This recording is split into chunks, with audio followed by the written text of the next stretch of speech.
that might very well be, yes. I think there's doesn't get to do that sort of thing.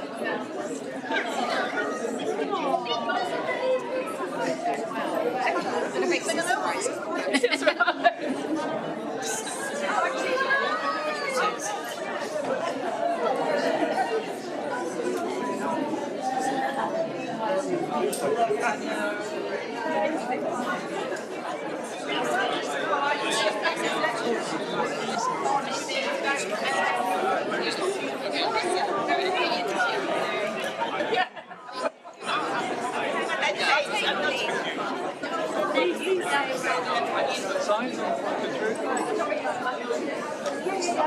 Nice to see you. Very well. Have you done it for this, or are you in London for London? No, I came for today. It's been on the plan for ages. Ah, that's good. That's good. I'm regularly in Malta now because my husband is up at Yosu who does doing kind of life instructor and so on. So I don't think I'm not talking much. Yes.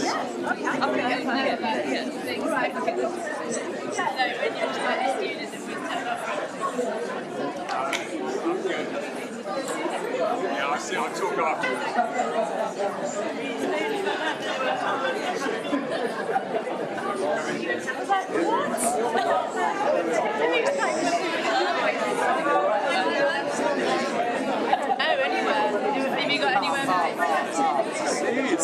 Hello. How are you? Great to see you. You too, fella. Yeah. Good to see you online. Who knows that? You would know. Yeah. Okay.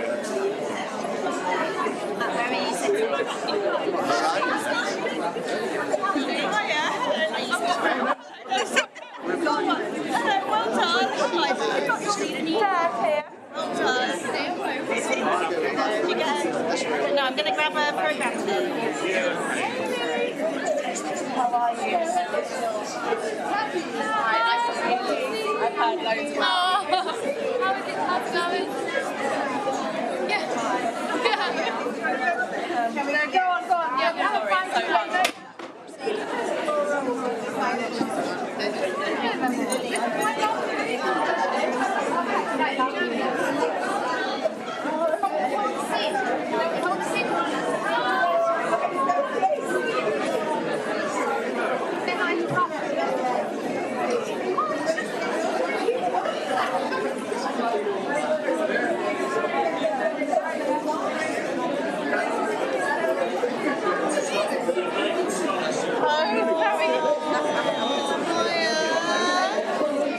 I saw Miles the other day say hello to you.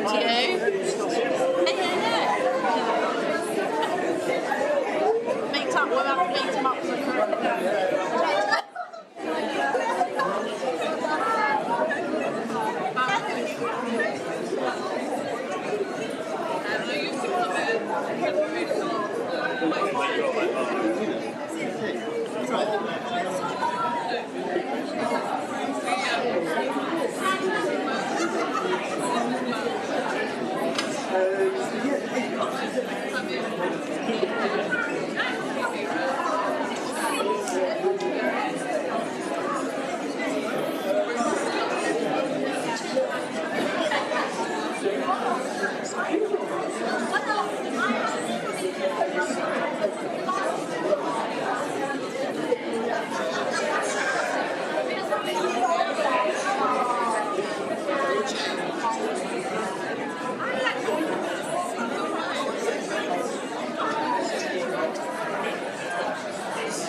being live streamed on YouTube.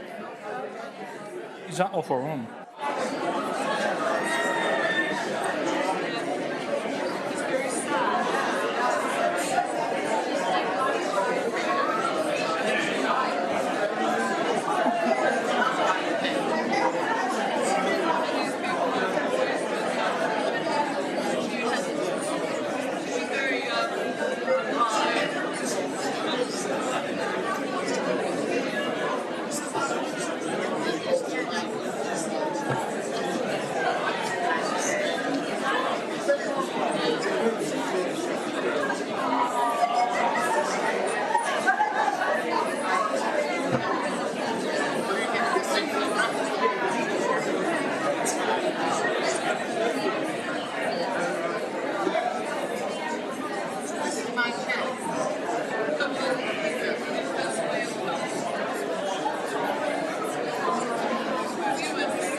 Hi everyone.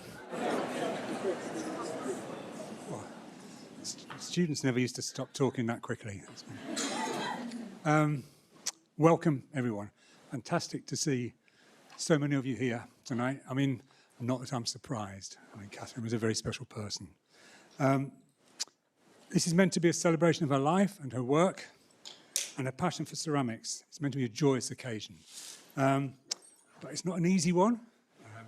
So you'll forgive me for referring to notes to get through this. Of all the times I've given presentations and talks in this place, this is not one I anticipated. It's one I'm honoured to give, though. So Kathryn was a very special person. She changed my life and many colleagues, and of course the many graduates from ceramic design, many who are here tonight, which is lovely to see you. She was the lifeblood of the course, really. It's been my good fortune to spend my whole life, my whole working life, at this college, from a student through various iterations of teaching to a crusty old professor. But it's been an inspiration to have worked alongside some of the most creative artists, designers, makers, performers in the land, really. I treasure that. And as a community, we've sought to foster the creative talents of successive generations of students whose impact reaches into every aspect of our daily lives and serves to dispel the ill-informed opinions of politicians who would seek to belittle and undervalue arts education, something that Kathryn was very passionate about and would have been very angry about as well. Ceramics at the college evolved over 100 years ago out of a China painting class for ladies. It was led by Dora Billington, a quiet but also very determined visionary who, by the time she retired in 1955, had developed the ceramics department in one of the leading centres for ceramic education in the country, going on to launch the careers of some of the greats of 20th century studio ceramics: Ruth Duckworth, Gordon Baldwin, Gillian Lowndes, Alison Britton, Richard Slee. But dissatisfied with the narrow focus of revivalist studio pottery and obsession with Oriental ceramics, Billington extolled the importance of balancing both technical and conceptual nature of the discipline, and where the importance of English and European ceramics and the wider canon of European art was valued as much as Oriental traditions. And it was a holistic approach that continues on the course to this day, and one which kind of very much fitted with Kathryn's ethos. In the late 1980s, the ceramic course was in a rather moribund state. I was looking to move on. A senior member of staff had left under a cloud, and Kathryn was appointed to replace him. It was a defining moment for the course and for ceramics education nationally. She arrived a bright, bouncy, likeable northerner. It was like spring arriving. However, within months of her arrival, the head of department also departed, and Kathryn was left to steer the ship, doing 2 jobs, something which she constantly reminded management that she needed paying for. One of the many things I learned from Kathryn was that problems are opportunities, a place to rethink, to move on, to create something better. Kathryn had passion and guile, and she needed it. Within 2 years, the very year that our students won first, second and third prizes at the first Ceramic Contemporaries exhibition at the V&A, the head of college, in his wisdom, announced that the course was going to be closed, and we found ourselves developing a new joint course with product design. Again, she fought to ensure that the haptic manipulation of skills of ceramics should not be lost. She need not have worried. The joint course did not happen, and ceramics was reinstated to become a ceramic design course. And together we set about writing a whole new approach to the subject. Our colleagues at other institutions enjoyed making jibes about us designing toilets and crockery. And what is wrong with that? Kathryn retorted. But it was her tenacious vision that ensured the course gradually grew as others around the country sadly shrank, or were merged, or even worse, closed. And as Tony Quinn acknowledges, the course has become an important custodian of the discipline. For Kathryn, there were no lost causes. Each new cohort of students was a mixed bag, a challenge to ensure all would reach their potential and beyond. She took risks. She would offer places to students turned down from other colleges and other courses in the institution because she could see a spark that needed igniting, something that I'm pleased to see the college is starting to take up. Kathryn was not an early adopter. She was an early instigator, which is really important. She would often take me aside during interview time with a cheeky twinkle in her eye and tell me she had accepted a rather unusual student she wanted me to work with. I think she was trying to challenge me as well as the student, actually. Put me out of my comfort zone. Kathryn was amazing and a sportive colleague. I owe her a lot. She had my back, protecting me from being drawn into jumping through administrative hoops, whilst gently prodding me and allowing me the space to develop my practice. And the same has been true for all those that have worked with her on the course.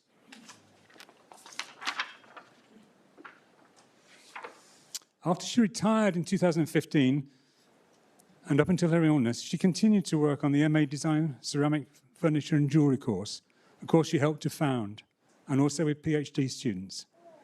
And in the latter stages, Kathryn told us she was afraid of being forgotten. As if. But perhaps legacy is a concern that comes to us all. So I feel that Kathryn's greatest legacy, beyond her family, is both the building of a ceramic course around a loyal team that can adapt and respond to all the challenges that it is faced with, and also the generations of her successful students from around the world that benefited from her teaching and guidance. So in recognition of this, together with Tony and Simon and the course team, we've initiated an annual lecture in her name to keep the flames of her passion alive. And we're delighted tonight that Paul Greenhalgh has agreed to deliver the first lecture. Kathryn and I got to know Paul way back in the early 1990s when he was working in the ceramics department at the V&A, and then latterly as director of the Sainsbury Centre in Norwich. His knowledge of ceramics is phenomenal. And so who better, we thought, to be the first in what we hope will be a long line of distinguished future speakers. So it's really my great pleasure to invite Paul to join us.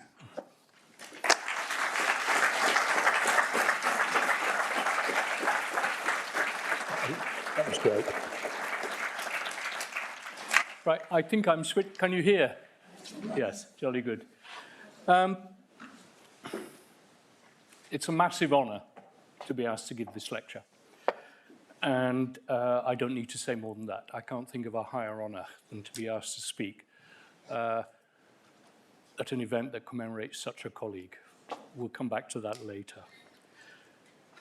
I talked with the colleagues about what would be an appropriate lecture for tonight, and needless to say, that made me twice as confused as I was before I thought about it, first of all. But it really came out of a phrase that Tony in the ceramics department here came out with through chat. And that was the whole idea that comes down to us, that there are those who teach, there are those who do, and there are those who teach.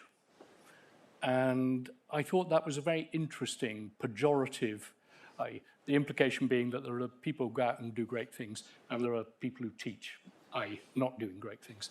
And that's been a kind of mantra for at least 100 years, if not longer, we'll discover. And I thought that would be very interesting to address that issue tonight, to actually think about ceramics and artists and teachers for some of the time. And so I've got 3 themes for this evening. 2 little ones, which are little bugs I have that I raise in every lecture I give, regardless of what it's about. And one which I've been thinking about, which is training through history. Now, when you think about it, the very oldest thing we've got, fired in ceramic, about 31,000 years old, and is a little figure. And one of the things that's most fascinating, it was dug up in what is now the Czech Republic. There's probably far older things, but basically around about the time of the cave paintings that people were firing ceramic at that stage, which is incredible when you think about it. But what was very interesting is that they also found 2,000 little rolled balls of clay. And nobody knows what those are. And I think somebody was teaching ceramics way back 30,000 years ago. That's something we might come back to. Anyway, the 3 themes, the 2 little ones, practitioner as teacher. This is Polarvasser by Kathryn. Those who can do, those who can't teach, George Bernard Shaw. I put that rather bad, confused picture of him up there just so that we could all embrace the fact that he wasn't as bright as he thought he was. And I did discover that in actual fact he was parodying a line from Aristotle, whom I think we can all agree is rather brighter than George Bernard Shaw, who said those who can do, those who understand, teach. And that raised a very interesting thought. Now, he said that 300 years before the birth of Christ, so I think it has pedigree. It did occur to me, having been in and out of ceramic departments all over the place and hugely around our country over a long period of time, that Shaw got it about as diametrically wrong as you can hugely get, because a very wide range of our leading practitioners, and I would say not just in Britain, but internationally, leading ceramic artists and ceramic designers were also leading teachers. In other words, the two have seemed to have gone together for at least 50 years. And you have 50 years there if you kind of go up and around and down. Oh no, you go up and around and then come back that way. That isn't Janice Chelenko in the far corner there. And Janice never had a beard, she's here.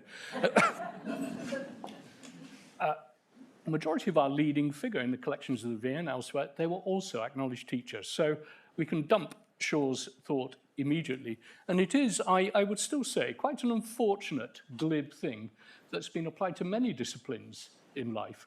And nothing could be falser, especially in disciplines where you need training expertise before you can function in the loose and creative way that you might want to. So anyway, that was my first little point. And then I just put a few images up. This is Paolozzi and Timo Sarpaneva, who made the forms. And of course, Eduardo was a teacher at the RCA. And Timo taught all over the place, one of the great Finnish designers. Kathryn Hearn, bale and cage vessels. Kathryn's a teacher and an artist of the highest caliber in both ways. My second theme is one I've been banging on about for a long time, and it seems to me that everyone's ignored me, which is would not be a first in my own particular lived experience. But an idea occurred to me, which I did a book on ceramics not long ago, and it's a theme that runs through, and I call it the ceramic continuum.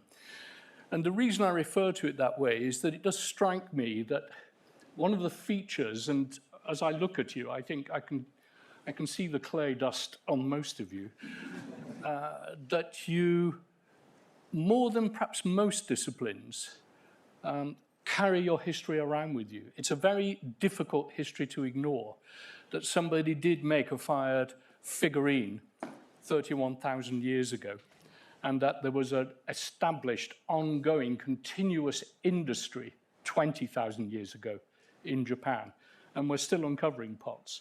In other words, it goes back.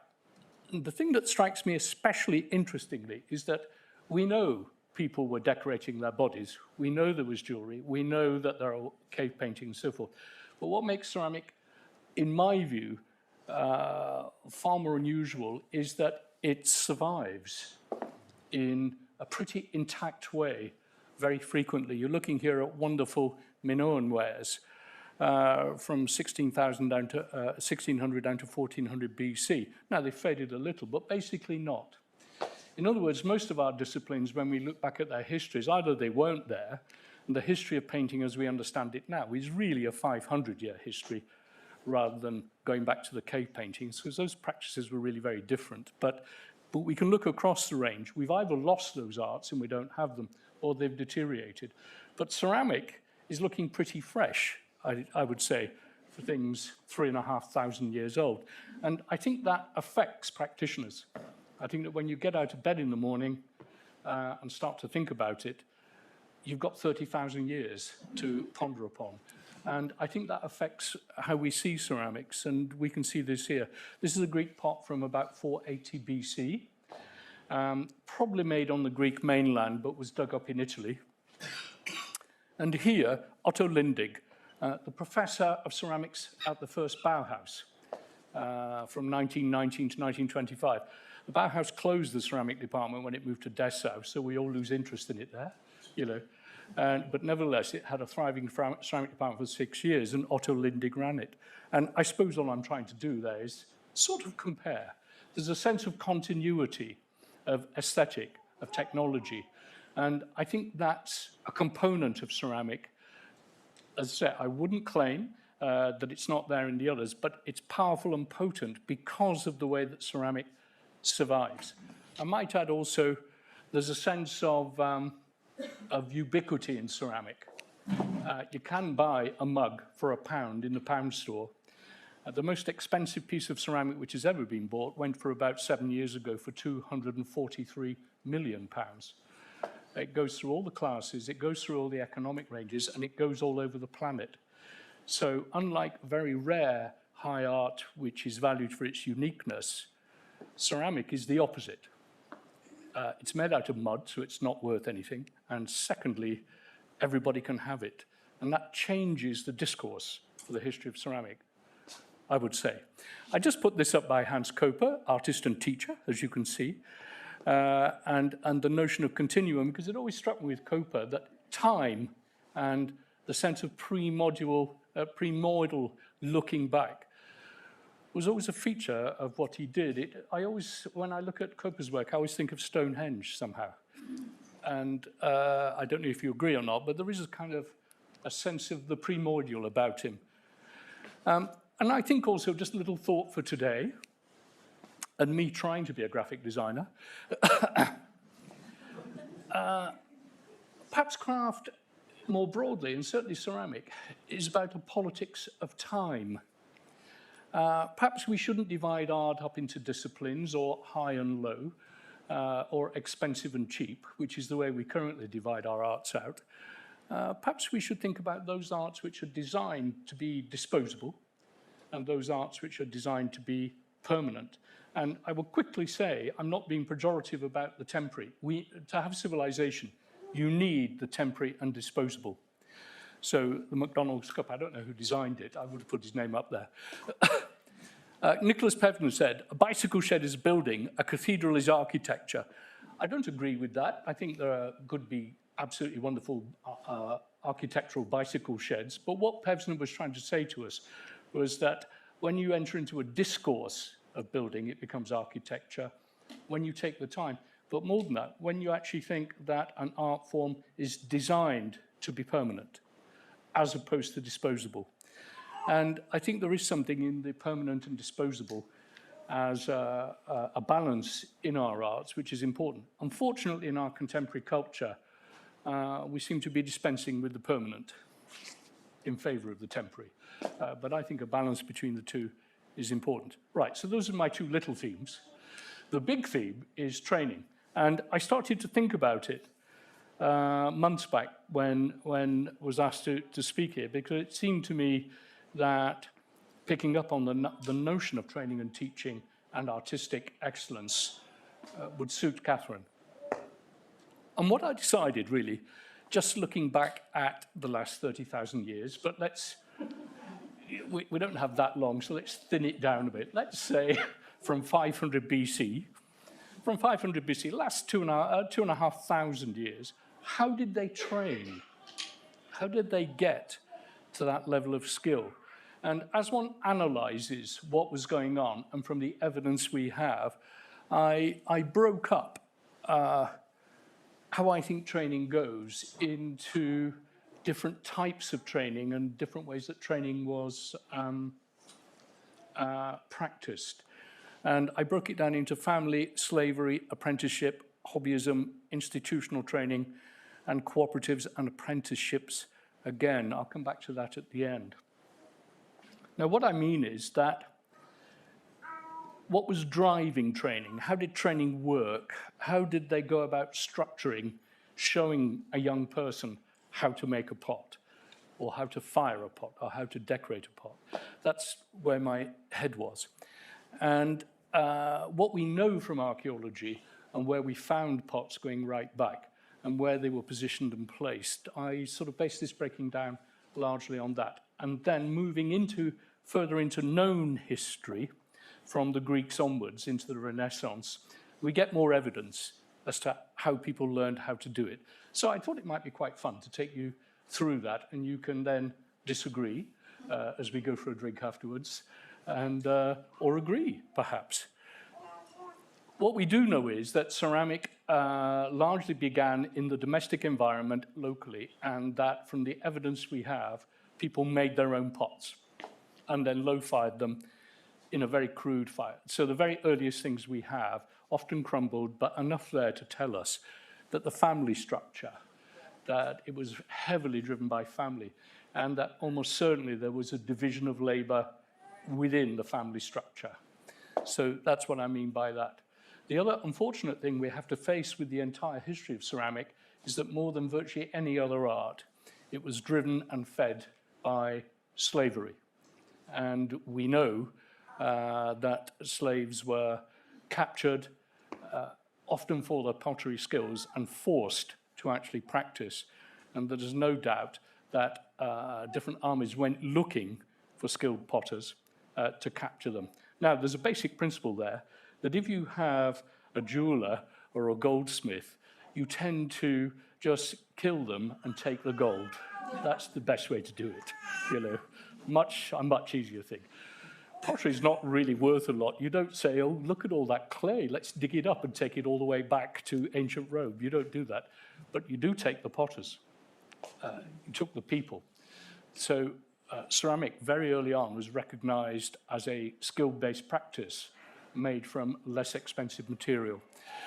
Slavery. Apprenticeship, you all know what an apprentice is, but the notion that you start to organize and bring young people in and put them through a process alongside the masters and the experts. Hobbyism I'll come back to, but it's mostly a phenomenon that exploded in the 19th century, whereby informal training of people who wanted to escape in the evenings or escape from the business they had and train. We know that a lot of our greatest ceramic artists began that way, that they started as going to evening class, and that's a late 19th century phenomenon, and especially amongst the generation of great women practitioners that came out of the States at the end of the 19th century. I'll come back to that briefly. But we do see as a broad principle that quite often chartered accountants and bankers give up everything to go to be a potter, but very rare does a potter give up everything to go and be an accountant. In fact, if you know of one, please let us know. In fact, we would all employ that accountant, wouldn't we? Because it would be very useful. So, one of my favorite potters of all, we know him. His name was Exekias. We don't know much about him, but we know he made some of the greatest pots, which are referred to as black figure ceramic. Exekias was practicing around about 545 to 530 BC. Now, this is very important because the Parthenon wasn't built for another 130 years. This is before the grand age of classicism. The ceramic artists had already arrived at a whole range of the ceramic forms which we associate with the classical period. But this is really late archaic, slightly pre-classical. We would refer to the process of reduction firing, terra sigillata, and I think this one is a little movie. I don't know how I get it to move. How do I get it to move? If I point something, do you think? What do you think? You think there? If you put your thing on it and click it, it did, yeah. Oh, right, so I use that. People very rarely look closely at ancient Greek pots. The surfaces are just unbelievably wonderful, and we think of a range of potters. If you go to the edge of Athens now, the area called Keramakos, which gives ceramic its name, so this is, ceramic as a discourse. There's only a row of studios there. You think that they came to dominate what classical ceramic was. And we don't know if that's by Exekias, but I think it is. And there'd already been a long tradition before the great black figure and red figure, the great classical potters. There'd already been a long tradition in Athens. So the questions we ask are, how were they trained? We're pretty certain they're in family groupings, and that there were specialists within those groupings. This is a type of pot. This one will be about 800 BC, also made in Athens. It's known as the diplom vase, and it's about 2 meters high, as you can see. So a lot of ceramic expertise already before Exekias, so a tradition already established. And what makes me think these things about Exekias? First of all, we got very little art down from the great period of Athenian culture, and so the ceramics became of enormous importance.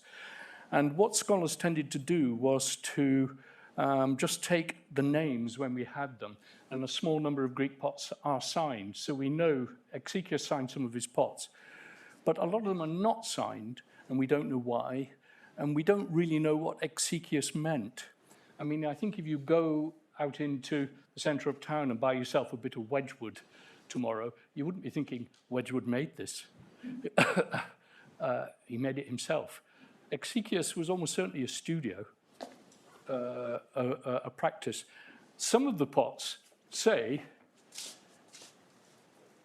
Exekias egrapson, and underneath Exekias eposen. Exekias made me, Exekias painted me. So the pot's telling you, but only a few times. Sometimes it just says Exekias and nothing, and sometimes there's no signature at all. At this point in time in Greek culture, women, we know, had a hugely active part of life. They were there in Greek society and active, and almost certainly were working on these pots. But their names would not be put there. And so there's an indication that the unsigned pots, probably made by female members of the family. So let's jump 1,000 years. We have a notion of an industry based around small groups and families. I might add quickly that the family idea runs on and runs on and runs on. I'm not implying that it stops and then we move into something else. It carries on. And I think the familial idea is very important in ceramic practice. And one of the most famous families was the Della Robbia family, and especially Luca, who made large-scale ceramic sculptural forms, mainly for cathedrals and religious grounds. And you can see there that it was continued on by his nephews and great-nephews. So Della Robbia, in effect, a family industry. that extraordinary portrait, that really wonderful, wonderful portrait there by Luca. And here a range of classical faces. Those are all hung high up at the V&A in that very sensitive way that sometimes the colleagues do, whereby you can hardly see what is there. But I'm not, let's not go there. Giovanni, the nephew, della Robbia. So we won't linger there, but just to point out that the family continues on. And I think it was ubiquitous, and I think it was everywhere. These extraordinary pots. And I think it goes beyond training, doesn't it, and know-how, in that who was it who thought that it was a really clever idea to make pots that have got a bearded man stuck on the top? And it took off in Germany, and virtually every pot that was made had a bearded man stuck on the top for quite a long time. And they were known as Bartman, or bearded men pictures. And they're all over the place. Seems to me that when you have a small, tight group of familial and a few others, you develop stylistic approaches which then become viral and move out and are brought up by different families. In other words, it's not just how things are made, it's also what they look like. It's also the artistic tradition. Perhaps most famously of all, Josiah Wedgwood, perhaps the single most important ceramic artist ever in terms of the transformation of what ceramic was. And we could debate that, but he's certainly a very, very important figure for the transformation of practice. Josiah came from a family of potters. He's painted there by George Stubbs. And he started, let me take that back. He was apprenticed by his brother, and the Wedgwood family continued to practice and continued on practicing for some time. If I move on now, what I find especially interesting, if this works, is that after Josiah died at the end of the 18th century, Wedgwood goes pretty downhill in the 19th century, and they survived more or less on making those jasperware things that for some reason people liked. I can't really think why. But in the 20th century, Josiah V resurrected Wedgwood and made it into a company that engaged with modernism. But he's still a Wedgwood. So we have a family that's going through centuries and reinventing itself. And when the family stopped taking an interest, that is, Josiah's children and their children through the 19th century just settled for getting drunk in London, it was Josiah V, still a Wedgwood, who rescued it. That's unusual in art. And, of course, they carried on embracing modernism to the point at which artists like Kathryn Hearn made significant works. Slavery. Let me come back to it. Pots have always been made by slaves. The vast amount of ceramic that was made for transporting things around the world, these are transportation vases which come from Crete. I think it's a safe assumption that some will be made by free people and working alongside slaves. The most dramatic instance we have of slavery at work is in the Roman Empire. And what I find fascinating, and Roman culture incredibly interesting, that we've dug up these red gloss pots, which were the staples of the Roman Empire, wonderful things, put into production using molds and press mold, that we have pots like this that we dug up in North Wales, and they're almost identical to the pots which were being dug up in the Middle East. And there's even a suggestion that some of the vessels stack, and that even across hundreds and hundreds of miles they'd stack. So the Romans, nothing if not efficient. I wish they were running British Rail. And this extraordinary one, 2 different pots with different decoration in places, but with the same impressed moulding of 2 lovers. So moulds, people throwing, people press moulding, pressing into surfaces and making pots that went all over a vast terrain. But what's interesting is that quite often the pots are signed with lots of names, And quite often a name has in brackets S, servus, a slave. So they weren't embarrassed about the slaves. They actually thought it gave the pots a bit of caliber. It's like, you know, an Italian designer gives a bit, right. So they weren't at all embarrassed about the idea of taking slaves and acknowledging that they'd been involved in the ceramic. And astoundingly, this man, Marcus Perennius Tigranes, was a slave. He got his freedom. He massively increased the size of his company and became the biggest pottery company in ancient Rome for decades. A freed slave. Now, the training. You invade a country, you think, gosh, they make nice pots. Let's take their potters. And the training process then happens. The most famous instance of it, which is still disputed and still causes upset and anguish between Koreans and Japanese, is that during the 1590s, wars which later became known as the Ceramic Wars, Japan was forever trying to invade Korea. They probably still are. But every so often they invaded Korea. Very rarely succeeded. They did succeed at the beginning of the 20th century, and finally Korea was liberated in 1945. But in the 1590s, the wars, they didn't manage, but they did manage to enslave large numbers of Koreans whom they took back to Japan, and they specifically sought out the potters. And we think they took up to 2,000 potters back to Japan, and they settled them in different areas. And the two main ones would be Satsuma and Arita. Now, the thing that's most significant about this is that the Korean potters who've been enslaved uncovered deposits of kaolin and began the grand Japanese tradition of porcelain. So it's a strange and awkward history which was written out of history mainly by Japanese historians, one has to say, but is now very profoundly back in the history mainly by Korean historians, one would say. So one of the greatest traditions, these pots from about that time.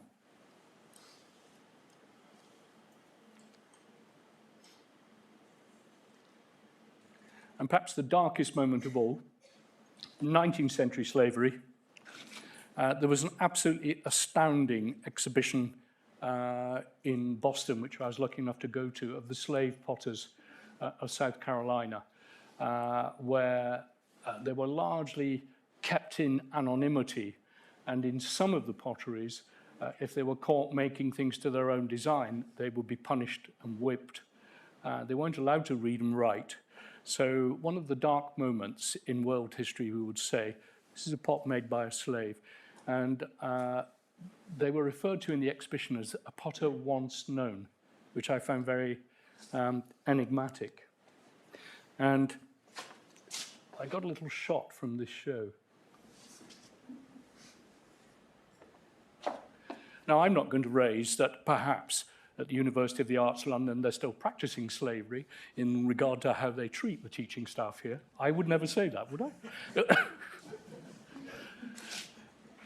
I? This exhibition, I tried my best to get it into London. Just an astounding show. And there was a potter who did sign a few of his pots, Dave. And we know that Dave was also a writer.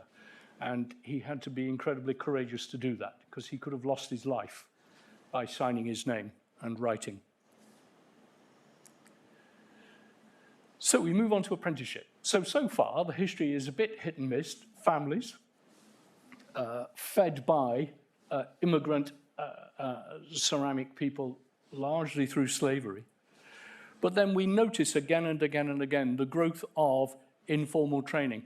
It always occurred to me that the Chinese, who took a world lead probably by 900 AD and continued to dominate world ceramics, the greatest ceramic culture perhaps, in their major centers, we know that they had forms of training, and it does appear that it was largely in the form of apprenticeship, that you would enter and go through a range of processes and finally become a master and then move on. But it's still not being very clearly articulated. I just put up two magnificent things from the 15th century. And I won't linger on China because I don't know much about what exactly went on. But this is interesting. I put this pot at the very start of the show. It's about 1530, Manise, Spanish Renaissance. And I put it against one of, and that's also a Spanish Renaissance plate. And the reason I put it there is not just because I fancy myself as a filmmaker, but also if you look at the back.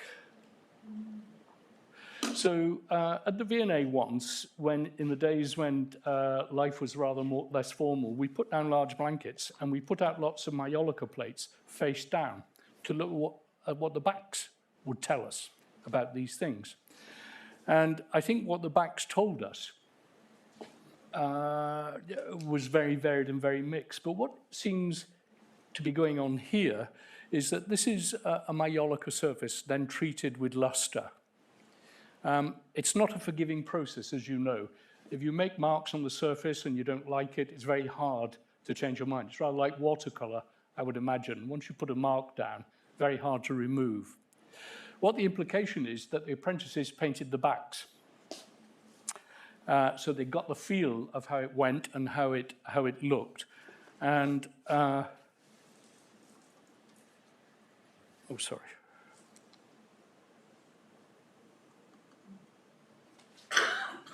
And if you look at that, it does have the feel, I would say. Now, the back, in some respects, is far more beautiful than the front. It has a relaxed, informal thing to it. But at the time, it does look to me as though, and we have lots of this on the backs of the plates, and the same with Italian Renaissance Mallorca. We don't know that to be a fact, but I would argue that, yes, this is someone being shown how to do it. Likewise, during the Italian Renaissance, I love that image there. It's one of the very few images we have of an Italian Renaissance potter. And I don't know how they were dressing in Stoke at the time.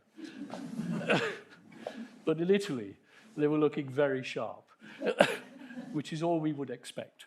That's Jacopo. And on this side here, Nicola da Urbino, one of the great painters.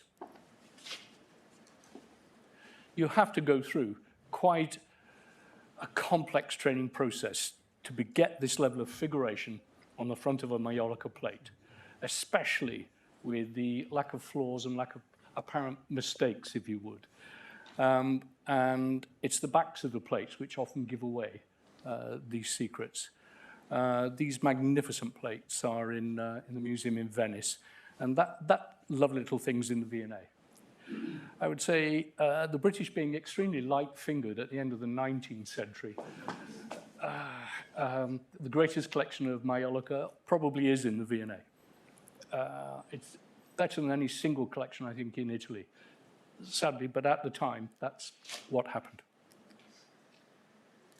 On the back of that plate, and I couldn't find an image, there is a beautiful drawing of that roguish-looking character. There's a beautiful piece of drawing on the back of it, which clearly to me shows practice. And I put this up just because it always makes me laugh. A madman distilling his brain. We've all done it, haven't we? Moving on, Bernard Palissy. Again, we're not sure, the great French Renaissance ceramic artist who typically covered his platters with animal life, plant life, marine life, and was at the height of his powers in the later 16th century. Palissy ran a big studio, and by the way, these little images, the majority of them taken from real creatures, they're cast and then stuck on. He ran a studio, and one of the great problems we now have is who made what, because especially auction houses and dealers and collectors like to know it was by Bernard, but in actual fact, there are a very wide range of pots, and we're just not sure. And what it implies is a lot of highly trained ceramic artists working in this style. So again, Palissy is as much a brand as an individual practitioner. And it's really later art historians who wanted Bernard to be a kind of lonely genius making pots on his own, because it is far more romantic rather than a large factory where everyone's learning how to do it and being trained up. But that's the reality, I would say. He has a very colourful life, Bernard. He converted to Protestantism at a very awkward moment in French history, given that the French were in the middle of religious wars. He fell foul of the government and was locked up in the Bastille and died there in 1590, and he'd been dead for days and days and days when they found his emaciated body, which had been partly eaten by rats. I always put that little colourful thing in at the end because it just livens up the ceramic world a little bit, don't you think? But a very passionate man and a real Renaissance figure, passionately interested in science and so forth. So a major figure in French culture. And again, I would love to bring a Palissy show to our country because we never see them. I put these two up because the one on the far side, it's slightly witty. It's a sauce boat, so that when it's full, you can't see the naked lady, and it becomes increasingly pleasurable as the meal goes on. And on this side, very interestingly, the sense of ceramic continuum. The lobster on that side is French and from the 1880s, and on this side, Portuguese. That Palissy ware continued to be made.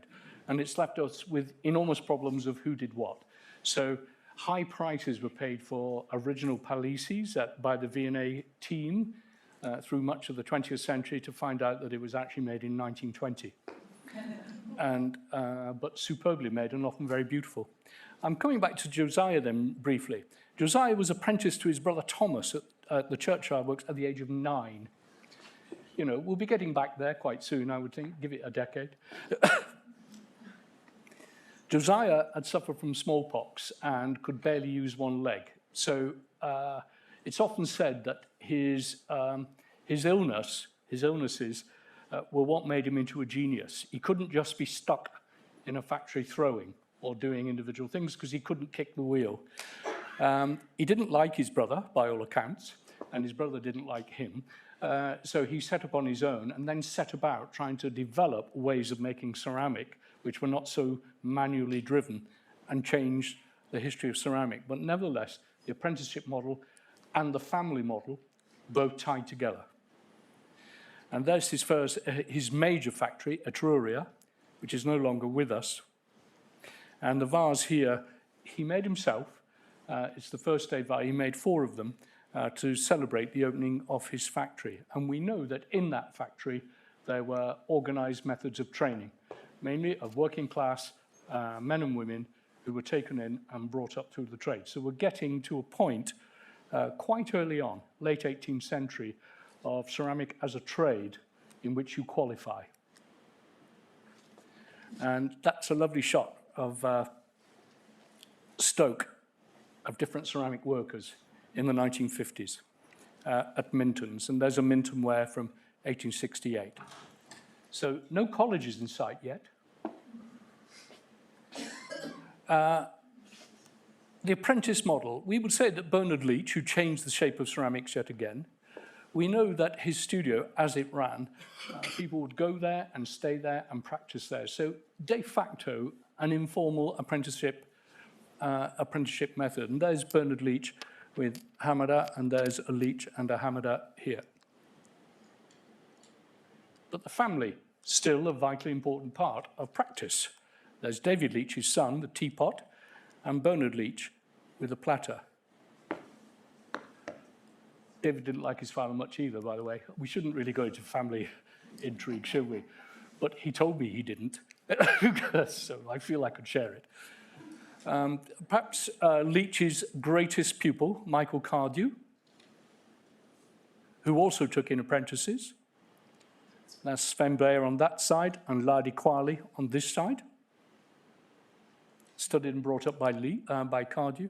And I put this up for no good reason. It doesn't really fit the theme, but we had this amazing cache when I was at the Sainsbury Centre. We got given a pile of wonderful artifacts by the late Tony Burks, who was a great critic and writer in the crafts.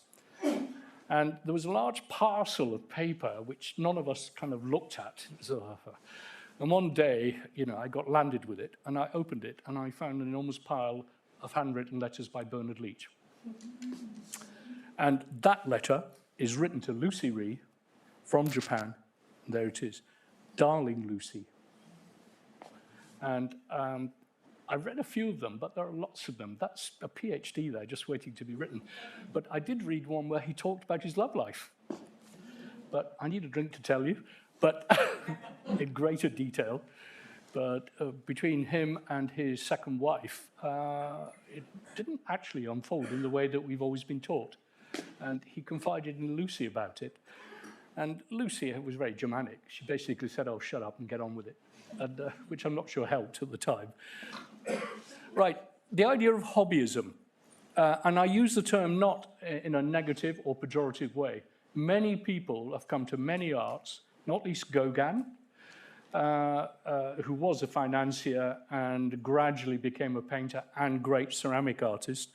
At the end of the 19th century, informal training, evening classes, and studios started to open up, and large number of people started to train, and especially women who had been kept out of the most professional spheres started to organize. And one of the great stories is the suffragettes of the US in the last decades of the 19th century who organized themselves brilliantly to train and expand their horizons, to the point at which one of the greatest world's fairs, Expo stage in America, was the Philadelphia World's Fair of 1876. The women's groups organized and built the Women's Pavilion to show that they were there.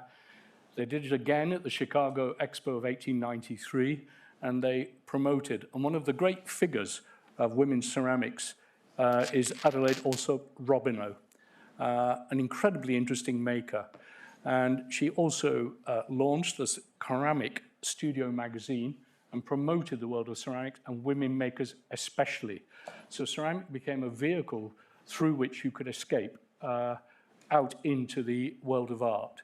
And this is her very famous scarab vase, and I do apologize, it's not a great slide, but it's in the Eva Museum.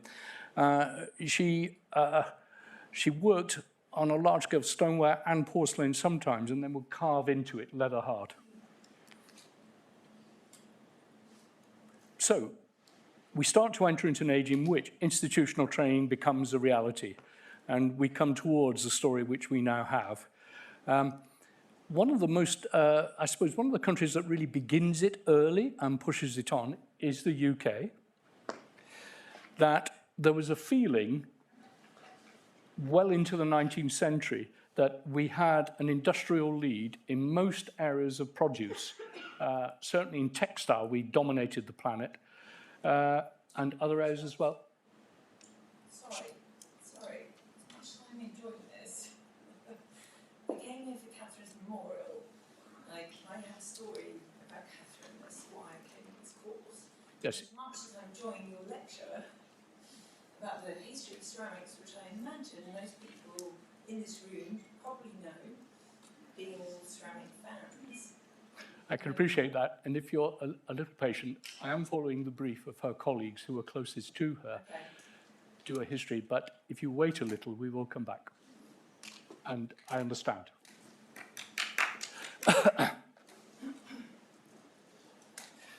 The central point is that the British feared that they were losing ground in industrial produce, and it dawned on them they should start to train people. So there was a select committee of 1836. Out of that select committee, it was advised that they should do a huge exhibition. And that's where the Great Exhibition of 1851 finally came from. But also, they started to launch schools, and the Government School for Design was launched in 1837.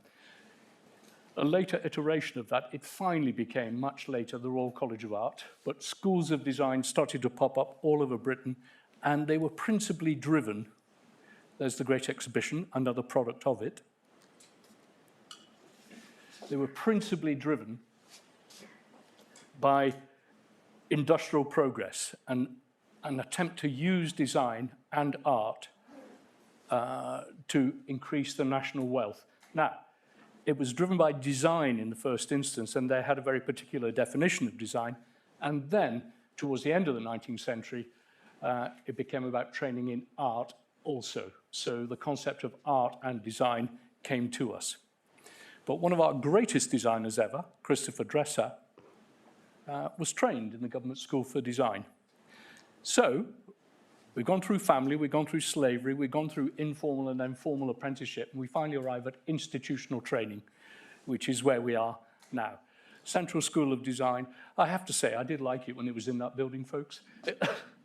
I love it here, but there it is. And there, they've hardly changed. You people so look like that. Students at Central Training, 1936. And then finally, as we all know, we move towards a formalization. First of all, in the Diploma for Art and Design, the DIP-AD, effectively a degree, and then later it becomes BA Hons. And there's works by Kathryn, who went through that system, as many of us did. So, Dora Billington, one of the great figures, and I would think a hero of Kathryn's and many of us as well. And she said, by pottery or ceramics, if you prefer it, we mean all objects made of clay, with or without the addition of other earthy materials, first shaped, then dried, then made hard, and permanent by action of heat. She wrote a book which is full of very matter-of-fact, clear thinking. One of the major figures in Central who brought it on, Lucy Ree, taught at Camberwell. And we come to the final point that I put at the start of the lecture, and that is, in the early 90s, there were some 29 BA programs in ceramic in our country.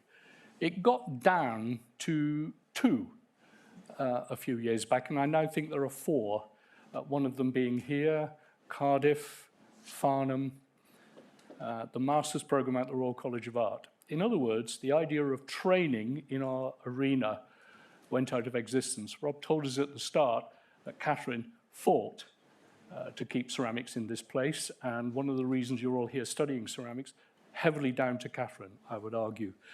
But one of the things which has popped up is almost a return, I wouldn't call it hobbyism, but it's often survived through evening classes, is informal training of people setting up studios and practicing. In other words, moving beyond the institution, because the institution does not necessarily provide the range of courses we want. And that's an institutional struggle which is going on and continues to go on. So, as we come to the end, family, slavery, apprenticeship, hobbyism, institutional training, and now cooperatives, and perhaps a return to the apprenticeship model. That's a discussion and a debate. I think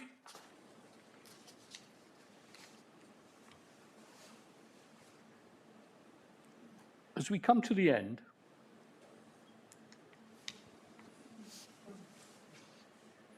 I would say to you that sometimes a life is cut off far too short. But as history has shown us, some of those short lives deliver up to the world wonderful things that leave all of our lives so much better. For the thousands who enjoyed her art and were taught by her, and for those of you who work with her, let's let Kathryn have the last word this evening. Head, hand, and heart. As an artist, designer, and craftsperson, you need to explore all those positions in your creative relationship to ceramic. Ceramics is a chameleon subject that can morph itself into so many different visual languages. It has a vast history and a fantastic future. And we might say that her legacy also has a fantastic future. Thank you very much.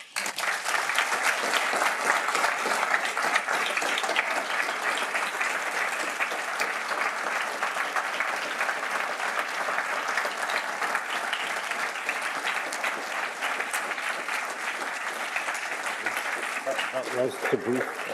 Is that okay?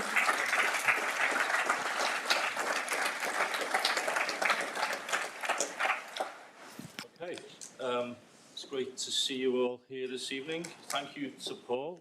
When I drunkenly invited you to talk at this event in Australia, that was exactly what I meant. So it was about placing Kathryn in the canon and in the discipline of ceramics, and the idea of the artist as teacher and teacher as artist was exactly what we wanted. So yeah, it was really good. Thank you. I'd like to thank Stuart, Lily, Anna and Louise for coming, Kathryn's family. And there are a lot of other people who made this happen. So I'm going to go through a big list. It's a bit like an Oscar thing now.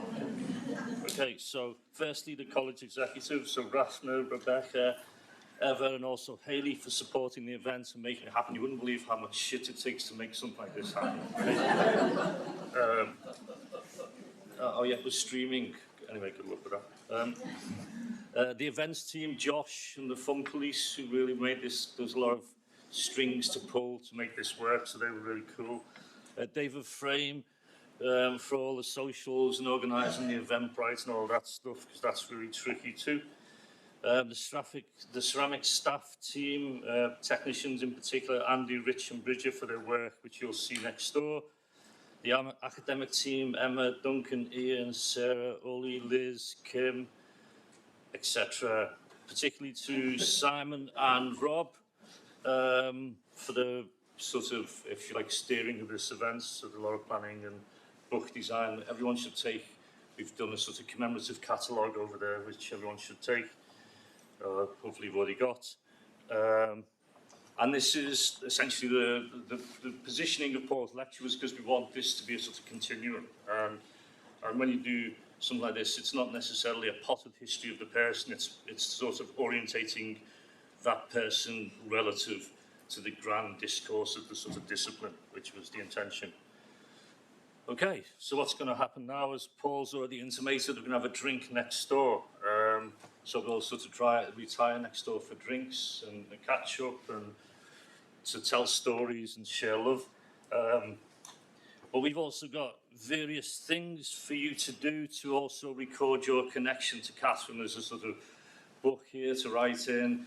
There's a timeline, and I can't remember, there's other stuff as well. So you be involved, because we also want to see this as a sort of like moment in time where we're sort of connecting and recording. Yeah, okay, that's it, cool. So I'm done, go get a drink. Thank you for all coming, it's lovely to see you. It's been emotional.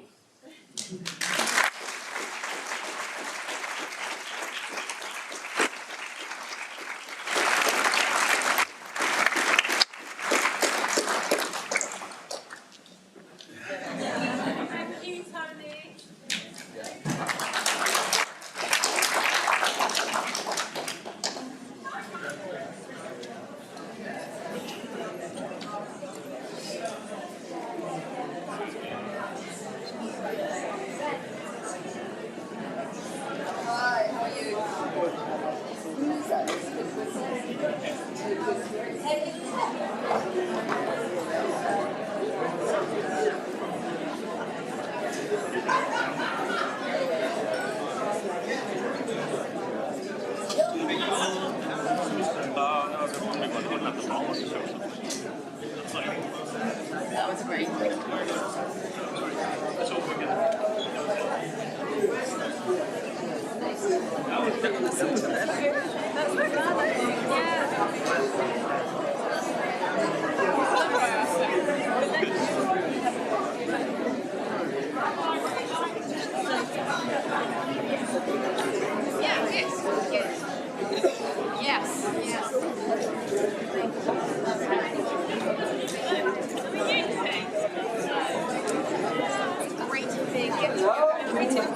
I